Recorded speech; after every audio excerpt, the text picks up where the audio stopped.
मोदी जी कहते हैं सबका विकास सबका साथ। सबका साथ सबका विकास की आप कहते हैं एक मारोगे मैं 10 मारूंगा। मैंने कहा ना, मैंने कहा है कि अगर एक को मारोगे तो फिर भाई उसका तो ये होगा ही, अगर आप मारेंगे तो ये उम्मीद मत करिए कि आप सुरक्षित रहेंगे। आप इसलिए किसी को मारिए मत, शांति से विकास पर ध्यान दीजिए। आपकी सरकार है, सरकार को कानून का काम करने दीजिए। अब तो कम से कम ऐसी बातें हम कानून की बात कर रहे हैं ना। हमारी जो भी बातें कंडीशनल हैं। अगर आप शांति से रहेंगे तो हम भी शांति से रहेंगे। आप विकास पर ध्यान देंगे तो हम तो विकास में आपको और सपोर्ट करने वाले हैं। हमारे यहां भारत के अंदर मैं तो आप चाहता हूं सिर्फ आप जनता से आज इतना वादा कर दें कि अब इस तरह के भड़काने वाले बयान नहीं देंगे, आप आग लगाने का काम नहीं करेंगे और वाकई में सबको साथ लेके चलेंगे। जो अगर बशर्ते अगला पक्ष शांति से रहेगा तो मुझे प्रसन्नता होगी उसके विकास करने में योगदान देने में। और अगर अगला पक्ष शांति से नहीं रहेगा तो क्या करेंगे? अगर शांति से नहीं रहेगा तो उसको शांति से रहना सिखाएंगे।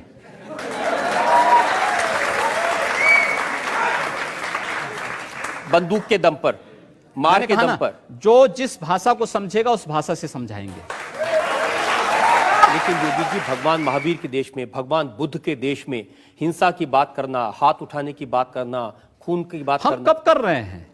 अभी इतनी देर से कर रहे हैं आप? नहीं, मैं समर्थन नहीं कर रहा हूं। मैं कह रहा हूं कि अगर कोई सामने वाला व्यक्ति दानवीय प्रवृत्ति का है तो भाई दानवों के साथ तो दानव जैसा व्यवहार तो करने की तैयारी करनी पड़ेगी।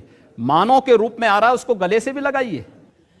हिंदू मुसलमान, नफरत, मार काट, ये क्या शोभा देता है मंदिर के महंत को, भगवा पहने साधु को? हम कहां मार काट करवा रहे हैं? हम तो शांति से रहना चाहते हैं, बहुत शांति से रहना चाहते हैं।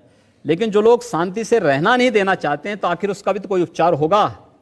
उपचार जब शासन तंत्र के साथ नहीं होता तो समाज को वह उपचार स्वयं अपने हाथों में लेना पड़ता है और मुझे लगता है समय आ गया है जब उपचार लेना पड़ेगा।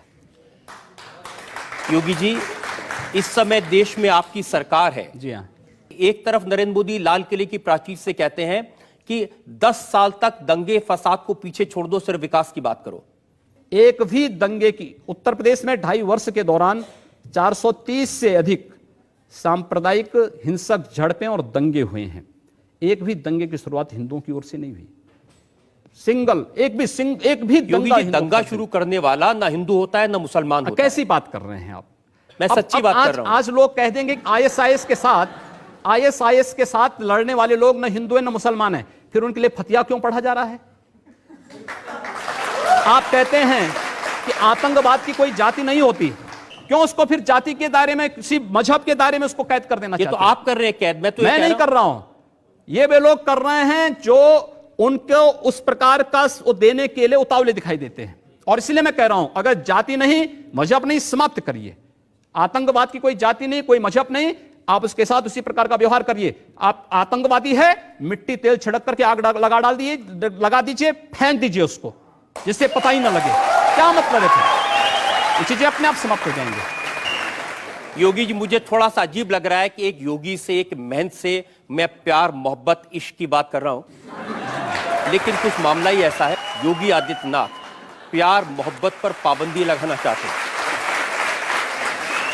आपने लव जिहाद का सवाल उठाया है। हाँ, लव जिहाद के खिलाफ मैं पिछले 10 वर्षों से बोल रहा हूं। लव जिहाद, ये बता दीजिए। देखिए, लव जिहाद इस देश के खिलाफ, इस देश की संस्कृति के खिलाफ एक अंतर्राष्ट्रीय साजिश है। और उस साजिश को केवल मैं नहीं बोल रहा हूं। उत्तर प्रदेश हाईकोर्ट ने 2006 में उत्तर प्रदेश की सरकार को एक निर्देश जारी किया था कि उत्तर प्रदेश के अंदर बड़ी तेजी के साथ हिंदू बालिकाओं का अपहरण क्यों हो रहा है। 2009 में केरल हाई कोर्ट ने भी इस संबंध में वहां की सरकार को एक निर्देश जारी किया कि 4 वर्ष में 5000 से हिंदू बालिकाओं का अपहरण होना, आखिर ये सब क्या है। कर्नाटक हाईकोर्ट ने इस संबंध में आदेश जारी किया था कि आखिर इसकी सीआईडी जांच क्यों नहीं करा दी जाती है कि अचानक हिंदू बालिकाएं क्यों, उनका अपहरण हो जा रहा है, कहां गायब हो जा रही हैं। केवल ये 2 लोगों का आपसी प्रेम होता तो कोई बात नहीं, करें, आपसी सहमति से हो तो ठीक, लेकिन छल छद्म के आधार पर नहीं, धोखे के आधार पर नहीं, जो रांची में हुआ, जो मेरठ में हुआ, जो हरियाणा में हुआ, अगर इस प्रकार की किसी भी दुष्प्रवृत्ति को जिहाद के नाम पर हिंदुस्तान में थोपने का प्रयास होगा तो हम उसे किसी भी स्थिति में स्वीकार नहीं करेंगे।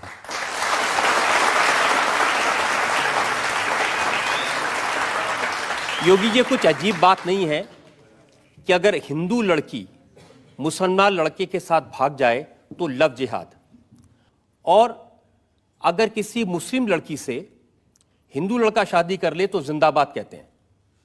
ये डबल स्टैंडर्ड क्या है? केवल स्टैंडर्ड नहीं है, हिंदू लड़के के साथ कोई मुस्लिम लड़की जाती है तो अपनी सामाजिक सुरक्षा के नाते जाती है, इस बात को लेकर के जाती है कि वह हिंदू लड़का उस लड़की को लेके जा रहा है तो एक शादी के अपने व्रत को निभाएगा, उसकी सामाजिक सुरक्षा की गारंटी देता है। क्या इस्लाम इस बात की गारंटी देता है? नहीं। वहां उनके साथ एक, वहां पर एक जो हो रहा है इसके पीछे तो बहुत बड़ा अंतर्राष्ट्रीय गिरोह काम कर रहा है लव जिहाद के नाम पर। इस पे पैकेज घोषित हुए हैं, हिंदू बालिकाओं का अपहरण होना, उसके साथ जबरन दुष्कर्म करना, उसकी जिंदगी को बर्बाद कर देना, उसके अलग अलग पैकेज घोषित हैं। और ये धोखे के नाम पर आखिर क्यों अपना पूरा नाम नहीं बताती हो पहले से? रोज तो समाचार पत्रों में आ रहे हैं, रोज तो आप देख रहे हैं, रोज तो इस प्रकार की बातें आ रही हैं कि पहले नाम उसका कुछ और है, परिवर्तित नाम में कुछ और करके बाद में जब वास्तविक स्वरूप में आती है तो वो बालिका तब अपने आप को देखती है कि हमारे साथ धोखा हो चुका है। अपना सही नाम बताइए। क्यों आप गुड्डू, पप्पू और अन्य नाम पर बेवकूफ बना रहे हो समाज को? सही नाम से सामने आइए। मैं इसलिए पूछ रहा हूं क्योंकि जब आपने इश्क नहीं किया, मोहब्बत नहीं की, तो आपको क्या मालूम जब कोई किसी को दिल देता है तो उसका बायोडाटा थोड़ी पहले पूछेगा। ऐसा नहीं। देखिए, सवाल यह है कि आप अपने पूरी जिंदगी के बारे में, शादी ब्याह को केवल दो व्यक्तियों का मेल मिलाप नहीं मान सकते। यह समाज की वह आधारशिला आप खड़ा करना चाहते हैं जिस पर इस राष्ट्र का भवन तैयार होना है। आप इसको केवल एक दिन का खेल नहीं है प्यार, ये जीवन भर चलने वाली एक प्रक्रिया है और उस पर आधारित जो व्यवस्था होगी उस देश की नींव बनेगी। वो केवल एक दो लोगों का मिलन नहीं है, उस समाज की और अंततः इस राष्ट्र की आधारशिला है। एक आधारशिला आप रखने जा रहे हैं, वो आधारशिला अगर गलत होगी तो फिर भवन भी भरभरा करके गिरेगा। आधार मजबूत होगी तो भवन भी उतना ही मजबूत होगा। उस मजबूत भवन के निर्माण के लिए, राष्ट्र के इस मजबूत आधार को स्थापित करने के लिए हम इस बहस को चला रहे हैं।